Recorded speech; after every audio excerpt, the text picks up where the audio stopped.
Baiklah, yang pertama kali kita lakukan untuk mengerjakan modul 2 PT Subus ini, yaitu kita membaca instruksi pada buku 1 halaman 58, yang mana harus mempelajari pengendalian internal kontrol yang telah dibuat oleh Lita.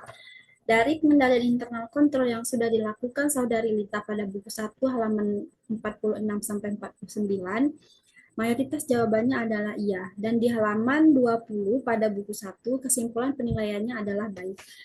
Masuk ke instruksi yang kedua, yaitu buatlah prosedur audit yang diperlukan dalam pemeriksaan ini. Nah, ini adalah prosedur audit. Pada bagian pertama ada piutang usaha. Nomor satu, minta daftar piutang usaha terdiri atas nama, alamat pelanggan, nomor faktur, tanggal faktur, dan jumlahnya, serta cocokkan dengan saldo di buku besar. Indeksnya sudah dilakukan dan bisa dilihat pada buku 1 halaman 52 sampai 56. Yang kedua, pelajari kebijakan akuntansi perusahaan mengenai pengakuan pendapatan dan cocokkan apakah sesuai dengan prinsip akuntansi yang berlaku umum, serta pelajari juga kebijakan pemberian kredit dan jangka waktu pembayarannya.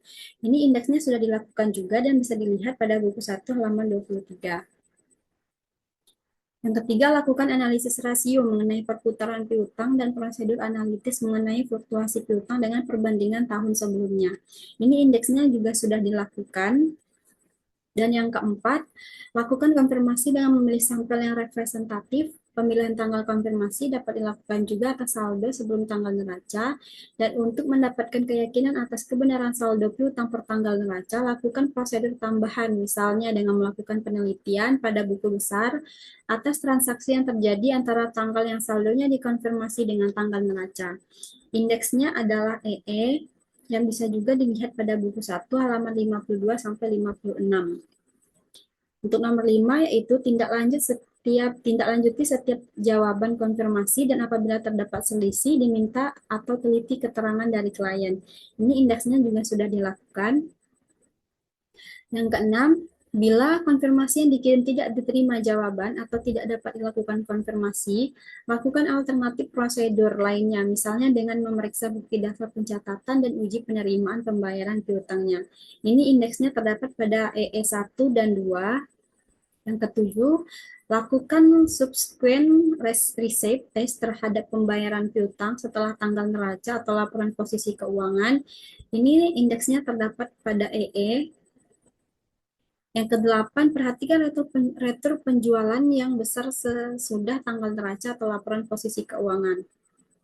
Nah, ini tidak dapat dilakukan karena tidak ada informasi lebih lanjut yang ditemukan.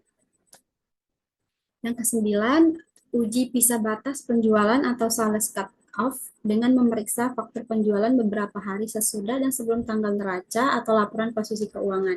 Indeksnya PL 1.1. Yang ke-10, teliti perjanjian-perjanjian yang berkaitan dengan penjaminan piutang usaha, misalnya kredit bank dan anjak piutang, serta sajikan informasi yang memadai mengenai hal tersebut pada laporan keuangan. Nah, ini tidak dapat dilakukan karena tidak ada informasi lebih lanjut atau informasi tambahan. Yang ke-11 yaitu verifikasi apakah pencadangan piutang tak tertagih sudah cukup memadai dan sesuai dengan kebijakan perusahaan. Waspadalah terhadap saldo-saldo lama yang masih terutang. Nah, ini tidak dilakukan karena perusahaan menggunakan metode penghapusan langsung untuk piutang-piutang yang benar-benar tidak dapat ditagih. Yang ke-12 yaitu bila dalam pemeriksaan ditemukan ada hal-hal yang perlu perhatian dari para partner, ungkapkanlah hal-hal tersebut dalam hal-hal yang perlu perhatian pada partner. Nah, ini sudah dilakukan. Yang ke-13, buatlah daftar koreksi dan kesimpulan hasil pemeriksaan serta saran-saran untuk pihak manajemen. Ini indeksnya terdapat pada E dan E1. Untuk prosedur audit bagian kedua, yaitu pajak pertambahan nilai atau PPN keluaran. Nah, untuk prosedur audit ini semuanya tidak dilakukan pemeriksaan karena dokumen-dokumennya di modul 2 tidak disediakan atau dalam studi kasus PT Subus ini tidak ditemukan informasi lebih lanjut mengenai PPN. Untuk prosedur audit yang ketiga yaitu penjualan. Yang nomor satu, siapkan schedule utama dari penjualan. Ini indeksnya terdapat pada PL1. Yang kedua, minta buku penjualan atau jurnal penjualan serta cocokkan dengan buku besar. Ini indeksnya sudah dilakukan. Nomor tiga, lakukan penelaahan analitis untuk mengetahui sebab-sebab naik turunnya penjualan selama periode berjalan atau fluktuasi penjualan untuk klasifikasi produk yang dijual serta bandingkan dengan hasil tahun sebelumnya. Ini tidak dilakukan karena tidak terdapat informasi tambahan. Yang keempat, minta informasi ke pihak manajemen tentang siapa yang berwenang menetapkan harga jual, apa dasarnya, dan apakah klien mempunyai suatu standar harga, serta bandingkan kebijakan harga tersebut dengan tahun sebelumnya. Ini indeksnya sudah dilakukan. Yang kelima, yakinkan bahwa semua penjualan telah dicatat dengan lengkap dan tepat dengan memeriksa secara sampling bukti penjualan seperti faktur, surat jalan, bukti penerimaan, kas atau bank. Pastikan metode pengakuan pendapatan telah sesuai dengan kebijakan akuntansinya. Sampling tersebut biasa dilakukan dengan memeriksa beberapa bukti penjualan setiap bulannya atau secara penuh untuk beberapa bulan terutama yang mempunyai tingkat penjualan tinggi. Ini indeksnya terdapat pada TOC1. Yang keenam, waspada terhadap dokumen penjualan yang tidak berurut. Hubungkan pemeriksaan tersebut dengan pergerakan persediaan untuk mendeteksi adanya penjualan yang tidak dibukukan. Ini juga tidak dapat dilakukan karena tidak terdapat informasi tambahan. Yang ketujuh, periksa secara sampling harga satuan yang tercantum dalam faktur atau nota debit dengan daftar harga atau kontrak.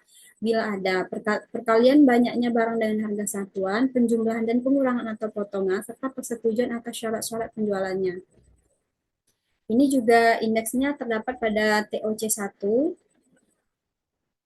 Yang kedelapan, waspada juga terhadap kemungkinan adanya harga transfer untuk penjualan ke perusahaan afiliasi. Juga terhadap penjualan yang tidak dipungut PPN, lakukan rekonsiliasi penjualan menurut buku besar dan yang dilaporkan menurut SPT masa PPN. Ini indeksnya tidak dapat dilakukan karena tidak terdapat informasi tambahan. Yang kesembilan, selama beberapa hari sebelum dan setelah penutupan tahun, bandingkan buku penjualan dan transfer pembukuannya ke jurnal dan buku besar, serta yakinkan bahwa semua pencatatan telah dilakukan dalam periode yang bersangkutan. Ini indeksnya terdapat pada TOC1. Yang ke-10, waspada terhadap retur penjualan yang besar apabila terjadi setelah tanggal laporan posisi keuangan. Adakan pengujian untuk pendekatan akun persediaan, piutang usaha, serta penerimaan kas atau bank sehubungan dengan retur penjualan tersebut. Ini indeksnya terdapat pada PL1. Yang ke-11, periksa kecermatan pembukuan hasil penjualan cicilan, konsinyasi, penjualan sewa beli, pemborongan dengan jangka pembayaran atau penyerahan lebih dari 1 tahun, cocokkan dengan kontrak penjualan yang telah dibuat dan bandingkan realisasi dengan kontrak tersebut. Ini juga sudah dilakukan.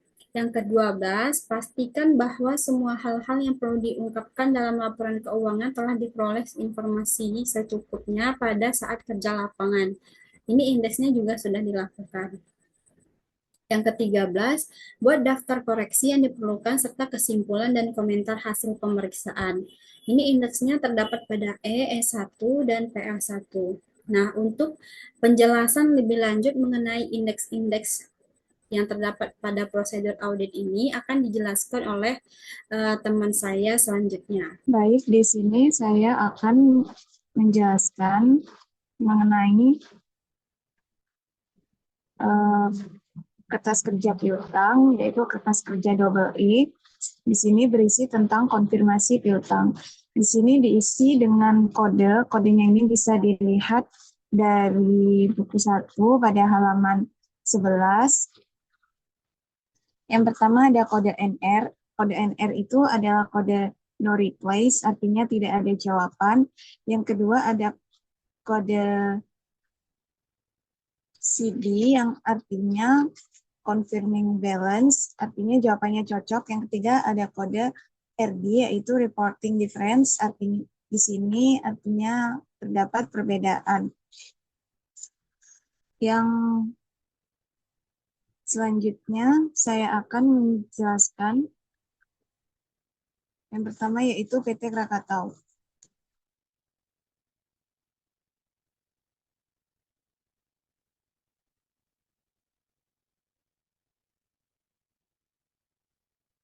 Di sini konfirmasi dikirim tanggal 14 Januari dan 1 Februari 2019 untuk saldo di atas 10 juta dengan hasil sebagai berikut.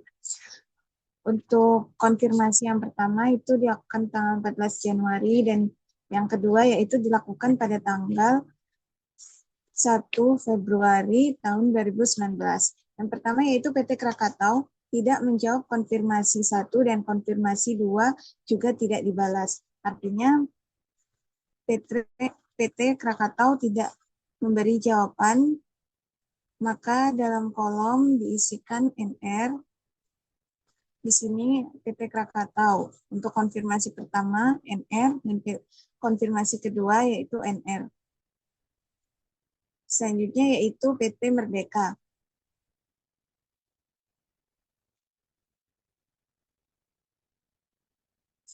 PT Merdeka menjawab pada tanggal 21 Januari sebesar 93.960.000 selisih karena giro yang diterima perusahaan sebagai pelunasan piutang jatuh tempo tanggal 3 Januari 2019 telah dianggap lunas oleh PT Merdeka sebesar 10 juta.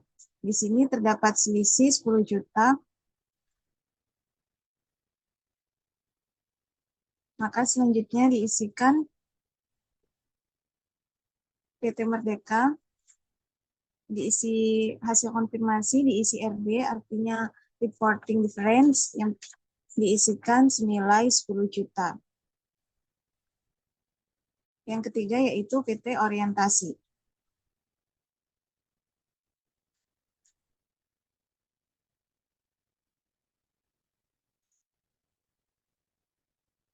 PT Orientasi tidak menjawab konfirmasi 1 dan konfirmasi 2 juga tidak dibalas. Ternyata diketahui dari surat kabar bahwa perusahaan sudah pilot dan pemiliknya kabur ke Swiss. Artinya PT Orientasi ini tidak menjawab hasil konfirmasi, maka di sini diisikan konfirmasi 1 dan konfirmasi 2 adalah NR.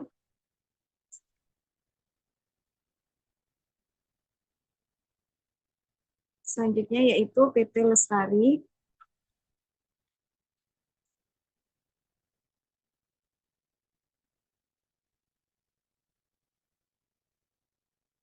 Di sini PT Lestari tidak menjawab konfirmasi 1 dan konfirmasi 2 juga tidak dibalas.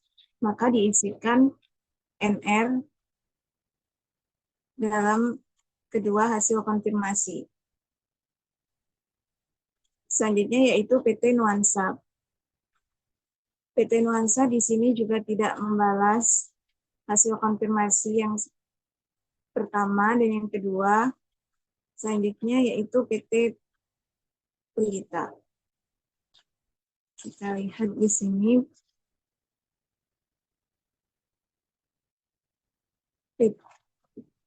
Tadi PT Nuansa tidak menjawab konfirmasi 1 dan konfirmasi 2 juga tidak dibalas.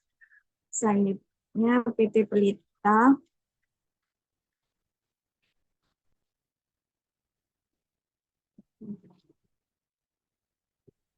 PT Pelita tidak menjawab konfirmasi 1 dan menjawab setuju pada tanggal 15 Februari 2019.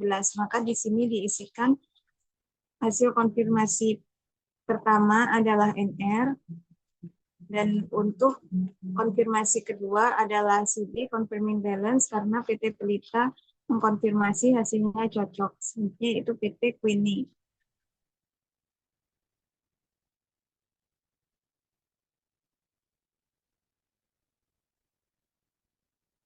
PT Queenie tidak menjawab konfirmasi 1 dan konfirmasi 2 juga tidak dibalas. Maka dalam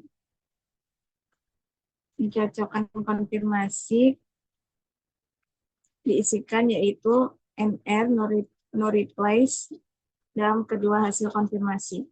Yang selanjutnya adalah PT Sejahtera.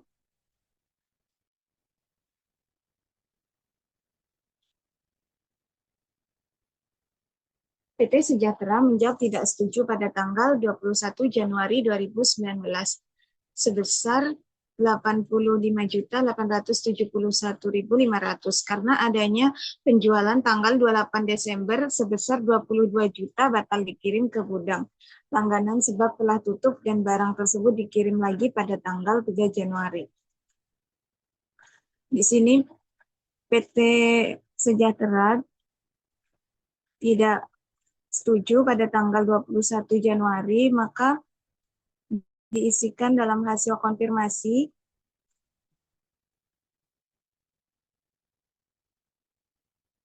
ada reporting difference sebanyak 22 juta rupiah. Selanjutnya yaitu PT Usaha Lancar.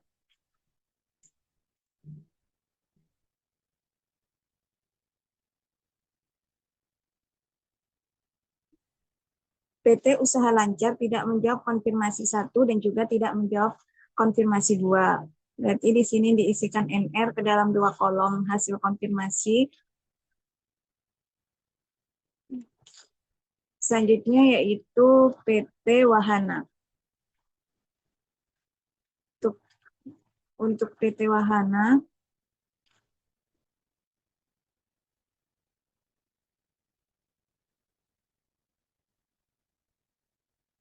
menjawab pada tanggal 19 Januari 2019 sebesar 150 juta dengan jawaban tidak setuju karena adanya pelunasan piutang dengan giro Bank BNI jatuh tempo 27 Desember 2018 yang sudah dibayar lunas setelah diselidiki giro tersebut belum dikirimkan oleh kasir sebesar 1.500.000. Berarti terdapat perbedaan di sini selisih sebesar 1.500.000 oleh PT Wahana karena tidak dicatat oleh kasir. Di sini diisikan hasil konfirmasi yaitu RD, reporting difference, artinya ada perbedaan sebesar 1.500.000. Yang selanjutnya yaitu PT Rimba.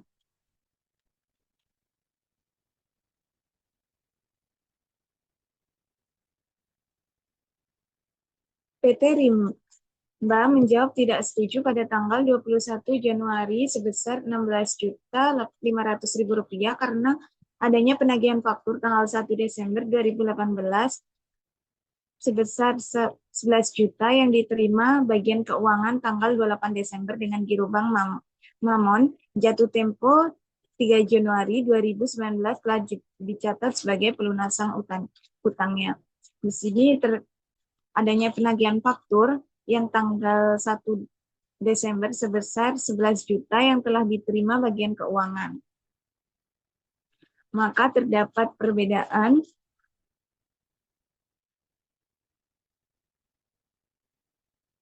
PT Rimba yaitu sebesar 11 juta di sini kita isikan dan untuk hasil konfirmasinya kita isikan RD yaitu reporting difference karena ada perbedaan.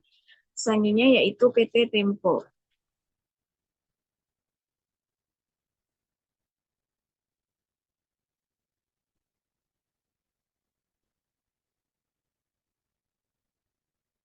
PT Tempo menjawab tidak setuju pada tanggal 21 Januari 2019 dan tidak mempunyai utang lagi karena sudah membayar tunai tanggal 20 Desember 2018. Setelah diselidiki ternyata uang tersebut telah dibawa kabur oleh salesman.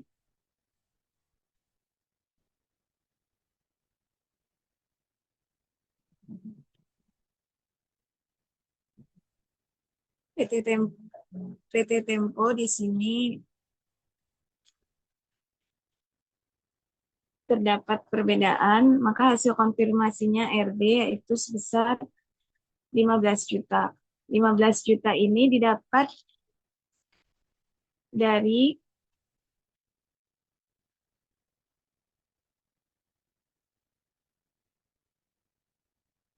hasil konfirmasi PT Tempo yang uangnya telah dibawa kabur oleh salesman. Datanya bisa dilihat di buku piutang.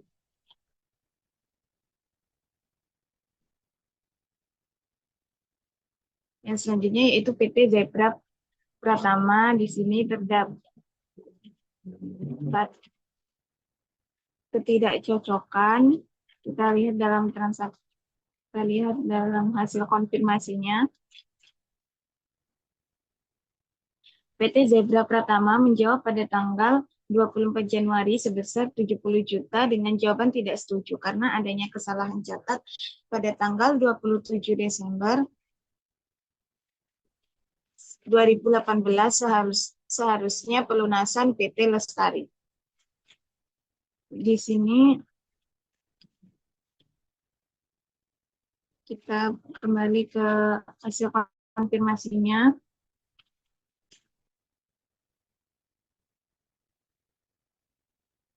Hasil konfirmasinya tidak cocok karena di sini terdapat kesalahan dalam pelunasan PT Lestari tadi. Di sini terdapat selisih kurang sebesar 15 juta. Ini didapat dari 70 juta dikurang 55 juta. Selanjutnya yaitu PT Zeira.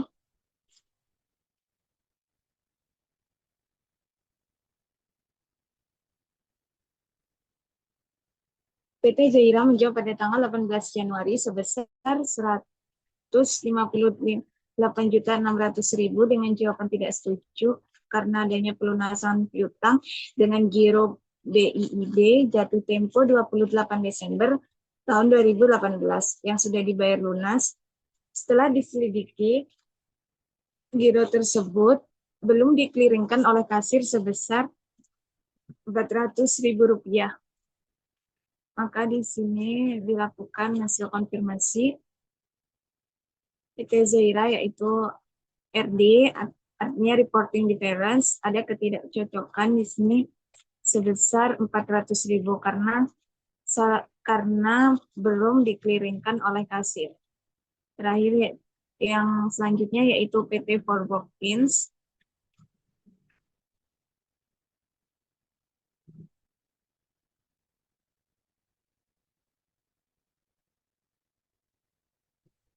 PT Forbokins USA menjawab pada tanggal 24 Januari sebesar $20.000 dengan jawaban setuju. Maka diisikan CB yang artinya confirming balance karena hasil konfirmasinya sudah cocok. Yang terakhir yaitu PT Royal Inc.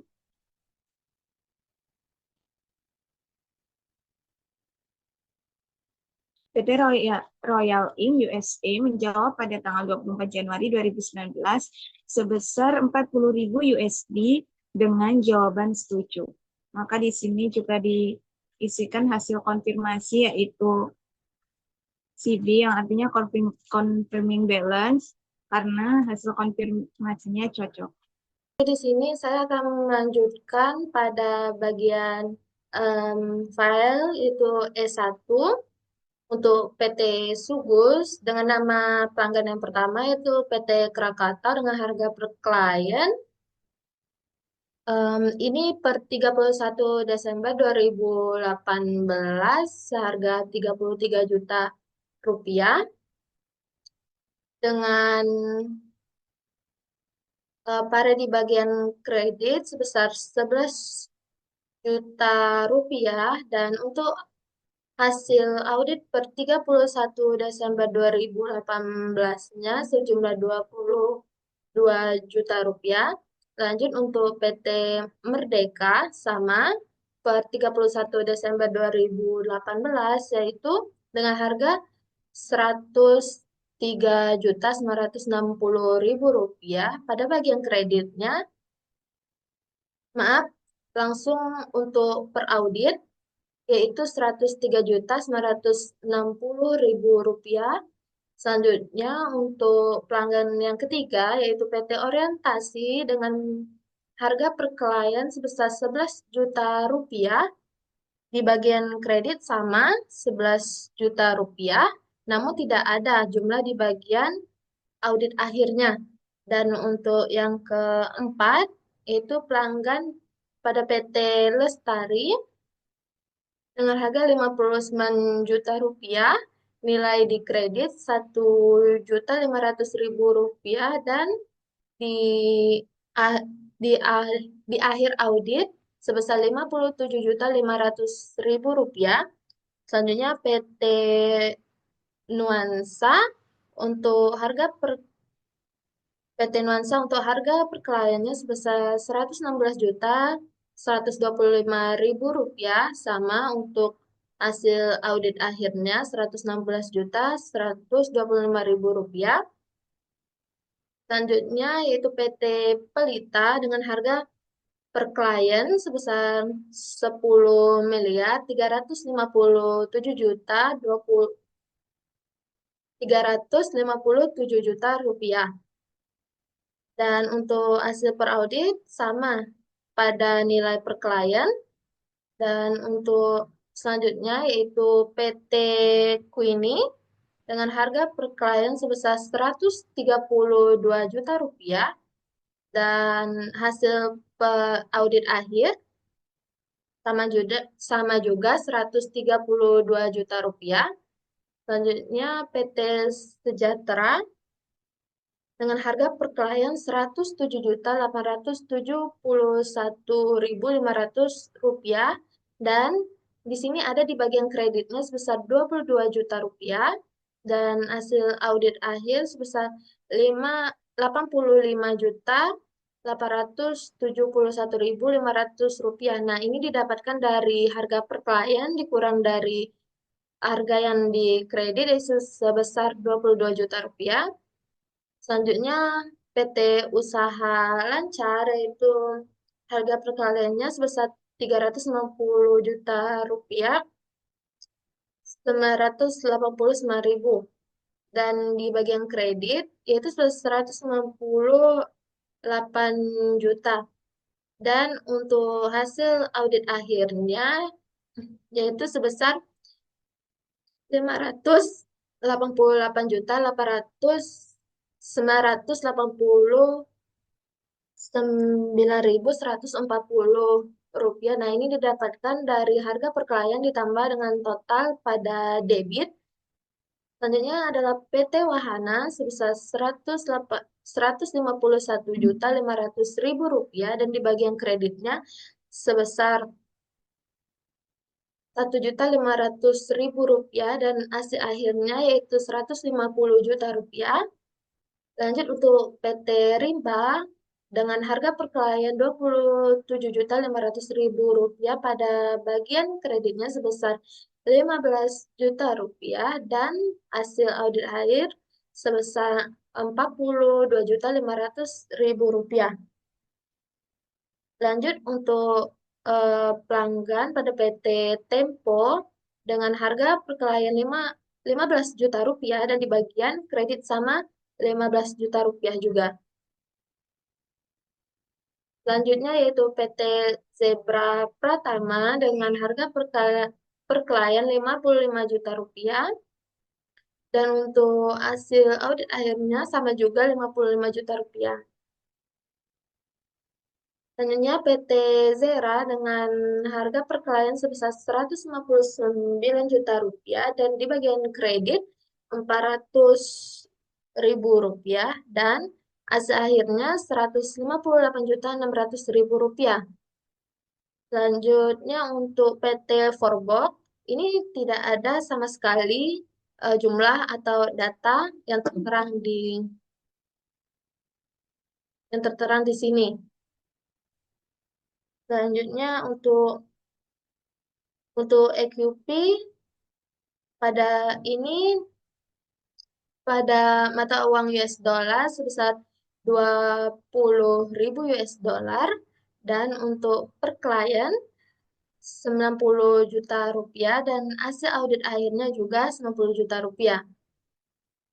Untuk royaliansi juga tidak ada datanya di sini.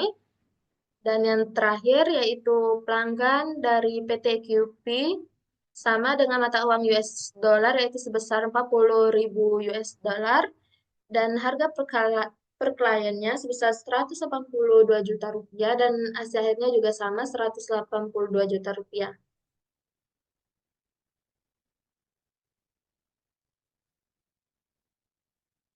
Nah, untuk hasil akhir pada harga per klien ini semuanya dijumlahkan, maka didapatkan hasil 11.960.973.240 rupiah. Dan selanjutnya untuk di bagian kredit, ini semuanya juga dijumlahkan, maka didapat hasil 213 juta rupiah. Dan di bagian debit, semuanya dijumlahkan, maka didapatkan hasil 62.400.000 rupiah. Nah, yang di bagian ini juga sama, semuanya dijumlahkan, maka didapatkan hasil 12.141.573.240 rupiah. Nah, ini untuk penjelasan PT QP pada PT Sugus pada file E1. Selanjutnya, saya akan menjelaskan untuk file E1CP.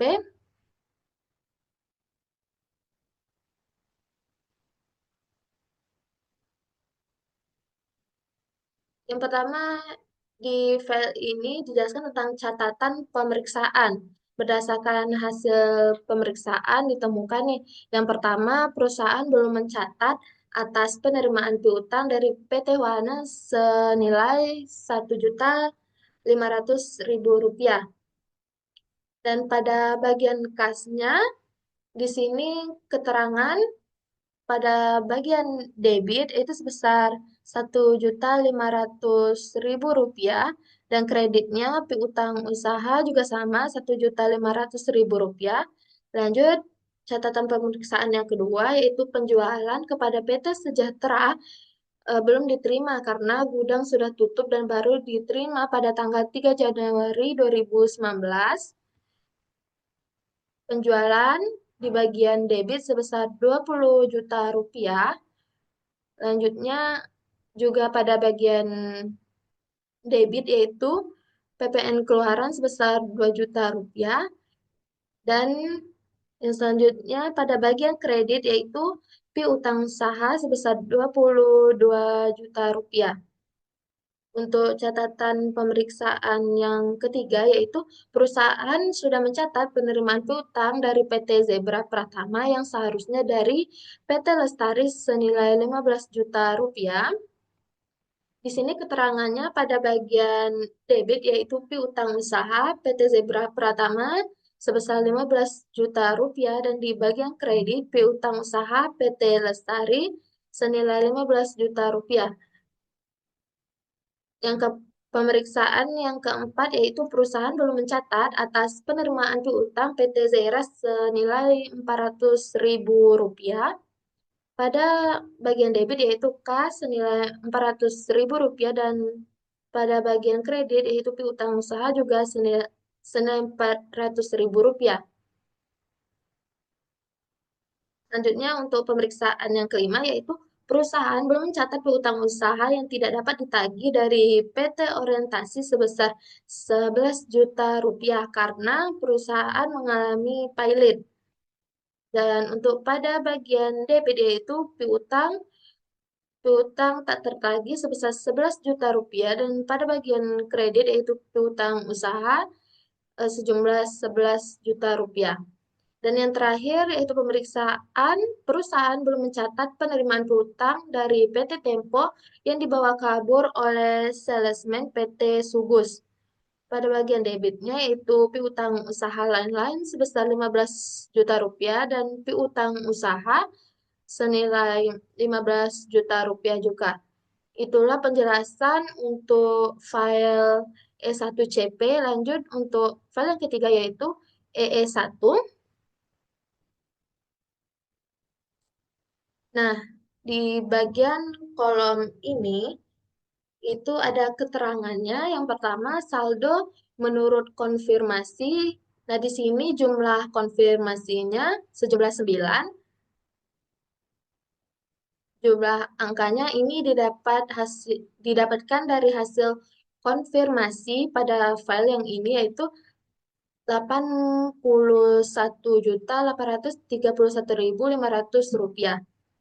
Dan untuk persentase tahun berjalannya, ini didapatkan dari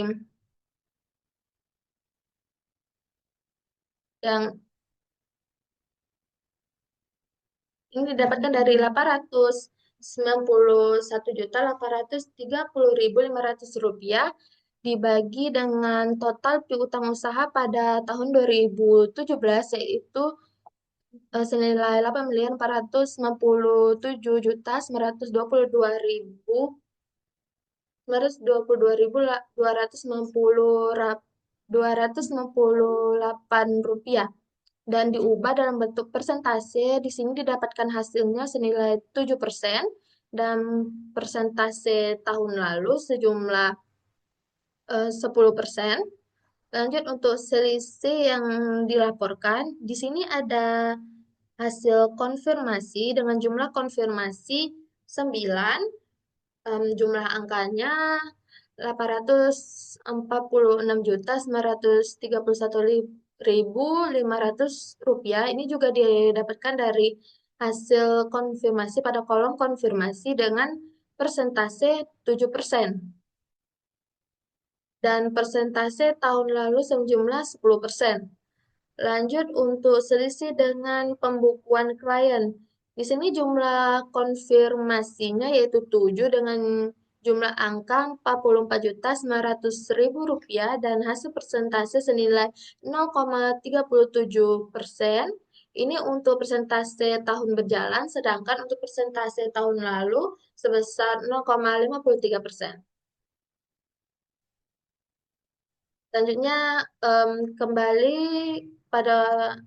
melalui pos yang pertama itu tidak kembali, jumlah konfirmasinya 7 dan jumlah angka 11.99.141.740 rupiah, dan untuk hasil persentase tahun berjalan sebesar 93% dan persentase tahun lalu yaitu sejumlah 131%. Selanjutnya ini total yang dikirim dengan jumlah konfirmasi yaitu 16, sama untuk jumlahnya 11.960.973.240 rupiah dengan persentase tahun berjalan yaitu 11% dan persentase tahun sebelumnya yaitu 141%. Untuk total piutang usaha, jumlah konfirmasinya yaitu sebesar 16 dengan jumlah angka 11.990.973.240 rupiah dengan persentase tahun berjalan yaitu senilai 100 dan persentase tahun sebelumnya yaitu sebesar 141 miliar. Di sini ada persentase konfirmasi yang dikirim terhadap total piutang usaha, yaitu 100% pada persentase tahun berjalan, dan untuk persentase tahun sebelumnya yaitu sebesar 141%. Dan hasil akhir yaitu total piutang usaha tahun 2017 sebesar 8.497.922.298 rupiah. Dan itulah untuk penjelasan. Nah, di sini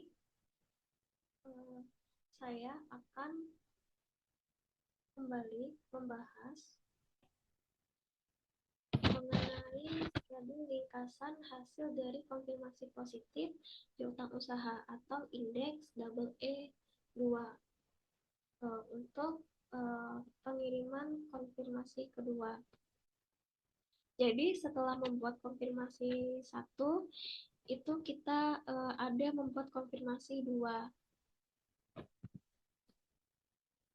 Dan dari hasil konfirmasi 2 ini hanya ada diketahui itu hanya ada 1 hanya ada satu perusahaan yang mendapatkan jawaban piutang, yaitu dari PT Pelita dengan kode CB. Kode CB ini artinya itu antara catatan klien dengan pelanggan itu sudah sama dengan saldonya, yaitu sebesar 10.357.027.027.600 rupiah. Nah, di sini kita lihat hasil konfirmasi duanya untuk indeks EI2. Jadi di sini saldo menurut konfirmasi yaitu sebesar 10.157.027.600. Dengan hasil konfirmasi itu ada satu perusahaan dengan hasil yang sama karena tidak ada selisih yang dilaporkan. Lalu ini ada jumlah yang tidak kembali yaitu sebesar 742.114.140.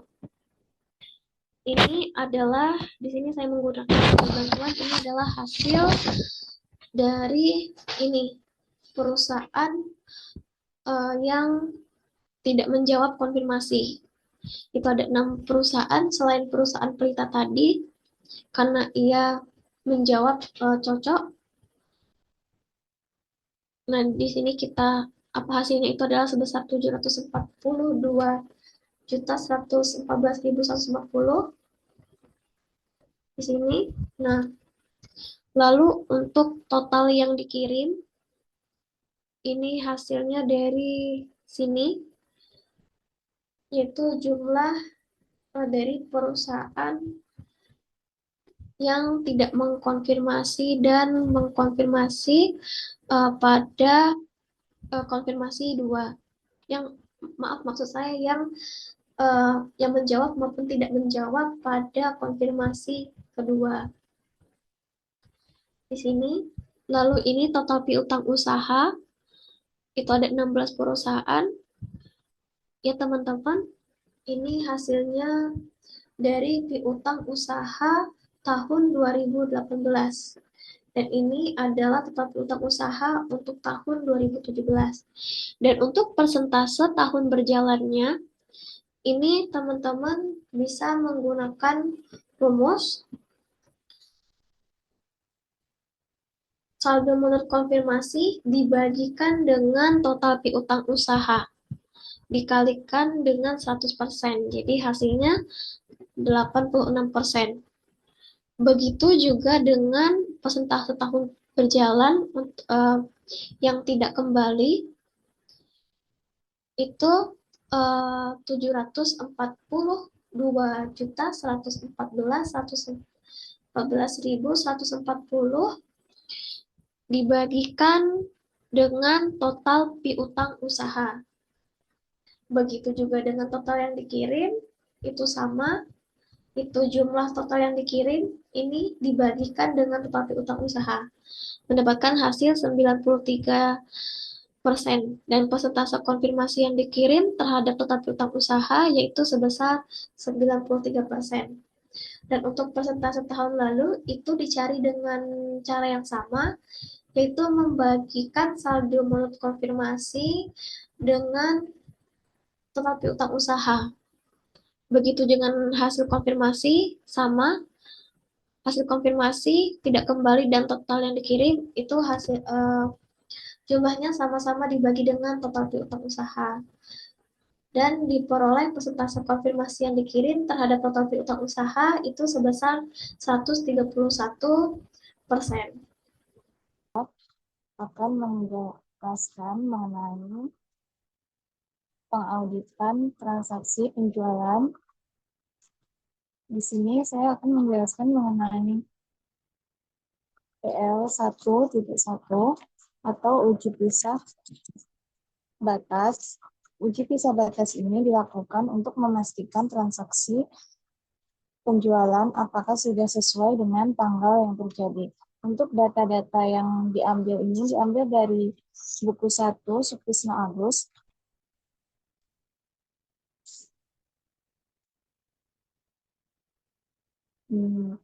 Diambil dari data yang paling bawah di sini.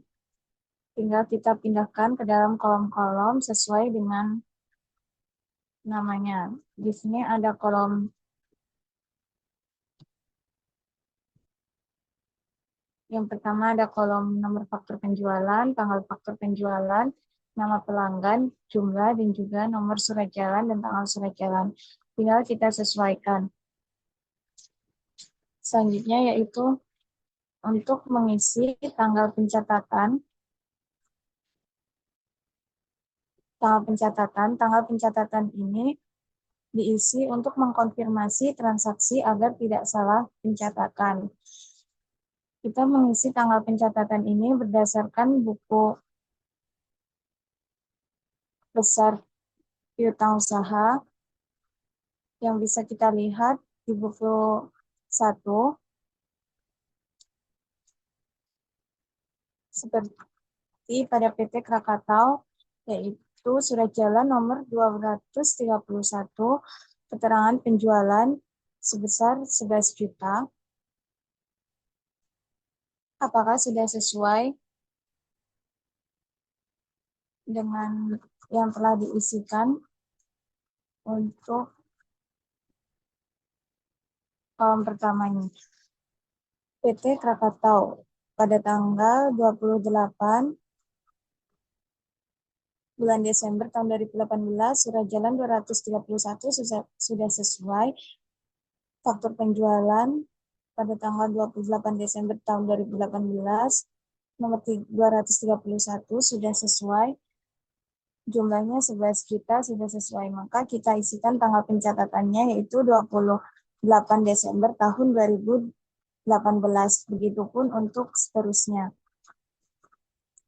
Selanjutnya saya akan menjelaskan mengenai catatan pemeriksaan penjualan. Catatan pemeriksaan penjualan ini dilakukan karena adanya temuan-temuan oleh audit. Pada buku 1 ini ditemukan temuan-temuan. Yang pertama yaitu berdasarkan hasil pemeriksaan vouching atas jurnal penjualan ditemukan hal-hal sebagai berikut. Yang pertama, pesanan dari PT Krakatau atas penjualan pada tanggal 28 Desember tahun 2018 sebesar 11 juta barang telah diserahkan ke pelanggan tercatat 2 kali. Lalu untuk pesanan dari PT Usaha Lancar atas penjualan pada tanggal 22 Desember tahun 2018 sebesar 22 juta barang telah diserahkan ke pelanggan. Surat jalan nomor 126 terjadi salah catat, seharusnya sebesar 220 juta. Untuk temuan yang pertama yaitu pada PT Krakatau, kita cek apakah di sini terdapat double pencatatan. Ternyata terdapat double pencatatan, maka dilakukan yaitu jurnal penyesuaian. Untuk jurnal penyesuaian yang pertama, yaitu terjadi 2 kali catat atas penjualan kepada PT Krakatau nomor surat jalan 231 tanggal 28 Desember tahun 2018 sebesar 11 juta. Di sini ada PIN-nya yaitu debit penjualan sebesar 10 juta, debit PPN keluaran sebesar 1 juta, piutang dagang sebesar 11 juta dikredit untuk menghilangkan satu pencatatan. Yang kedua yaitu terjadi kurang catat atas penjualan kredit kepada PT Usaha Lancar tanggal 22 Desember 2018. PIN-nya yaitu piutang usaha sebesar 198 juta di debit. 198 juta ini adalah pengurangan dari 222 juta dikurang dengan 22 juta. maka didapat 198 juta. Untuk penjualannya yaitu dikredit sebesar 180 juta rupiah dan PPN keluarannya sebesar 18 juta rupiah. Selanjutnya kita ke kertas penjualan. Di sini penjualan per kliennya 420.712.087.000 rupiah. Pada catatan pemeriksaan, penjualan dikredit, penjualan di debit sebesar 10 juta, maka kita isikan di sini 10 juta.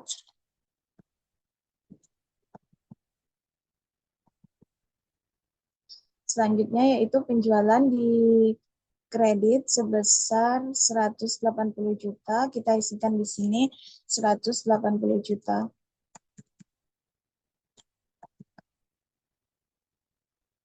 Untuk selanjutnya yaitu saldo penjualan per audit, kita hitung yaitu menjumlahkan penjualan ditambah 180 juta dikurang dengan 10 juta. Maka didapat saldo akhir penjualan per audit yaitu 42.882.087.000 rupiah. Nah, di sini saya akan menjelaskan mengenai schedule uji transaksi penjualan dan piutang atau pada indeks TOC 1. Nah, untuk TOC 1 ini, teman-teman bisa melihat pada buku 1 halaman 57 yang bawah sekali untuk mengisi tabel TOC ini. Nah, untuk tabel surat jalan, faktur penjualan, tanggal dan nomornya, lalu nama pelanggan dan jumlah transaksinya, itu ya jumlah yang tertera, itu teman-teman bisa melihat pada buku 1 halaman 57. Langsung saja disalin.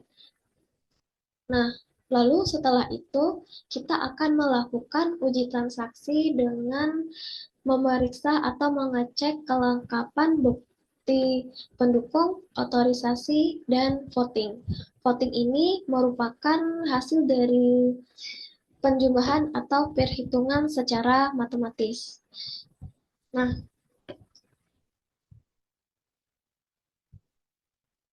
kemudian itu kita memeriksa mengenai pencatatannya, apakah sudah dicatat dalam buku penjualan, kartu piutang, atau buku besar.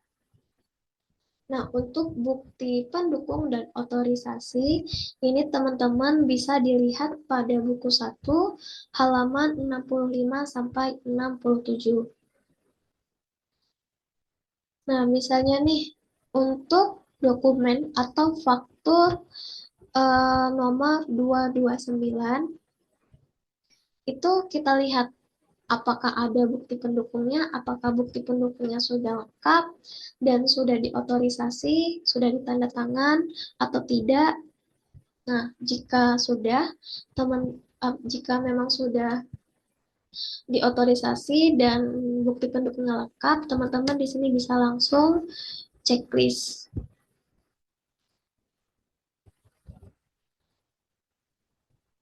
Nah, teman-teman bisa langsung checklist di sini. Begitupun juga untuk faktur penjualan berikutnya. Teman-teman bisa melihat kelengkapannya, apakah bukti pendukung dan otorisasinya sudah lengkap atau tidak. Dan setelah saya lihat pada buku 1 itu semuanya sudah lengkap bukti pendukungnya dan sudah diotorisasi. Jadi di sini kita bisa langsung centang saja semuanya.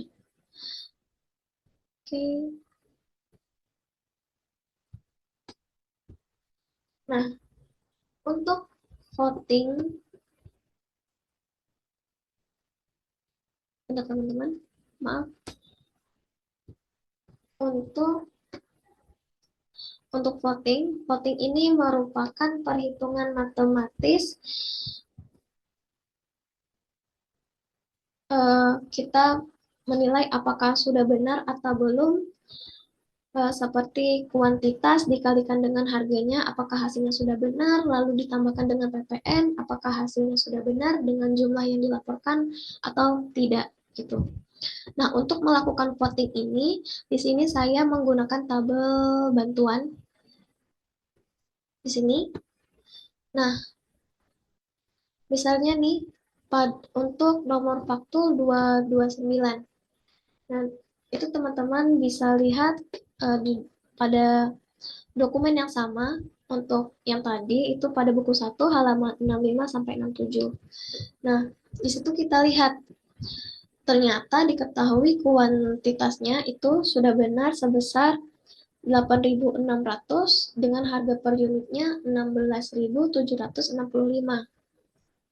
Nah, lalu kita lakukan nih penjumlahan harga dengan mengkalikan kuantitas dengan harga per unit. Nah, dan di sini kita ketahui nih bahwa hasil yang kita lakukan atau voting yang kita lakukan ini hasilnya ada selisih dengan dokumen yang ada di buku 1. Nah, dan setelah kita tambahkan dengan PPN 10%, itu hasilnya tidak sesuai gitu dengan yang tertera di dokumen. Nah, jadi di sini teman-teman bisa langsung menghilangkan karena keterangannya itu tidak sesuai. Nah, begitupun juga dengan untuk faktur penjualan selanjutnya. Teman-teman lihat pada buku 1 halaman 65-67 apakah sudah sesuai dengan dokumennya atau tidak. Nah, jika sudah sesuai, teman-teman bisa langsung checklist di sini.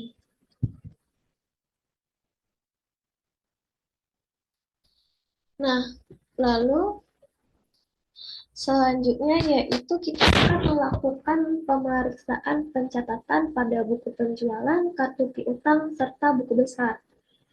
Nah, di sini karena di bukunya itu datanya tidak ada, kita asumsikan sudah diperiksa dan ada semua gitu. Karena ini juga tidak mempengaruhi hasil akhir dari laporan keuangan yang kita audit. Nah, namun pada praktek nyata itu kita harus melakukan pemeriksaan secara lengkap. Jadi di sini kita centang semua itu karena kita berasumsi bahwa kita sudah melakukan semua pemeriksaan pencatatan pada buku penjualan, kartu piutang, dan buku besar.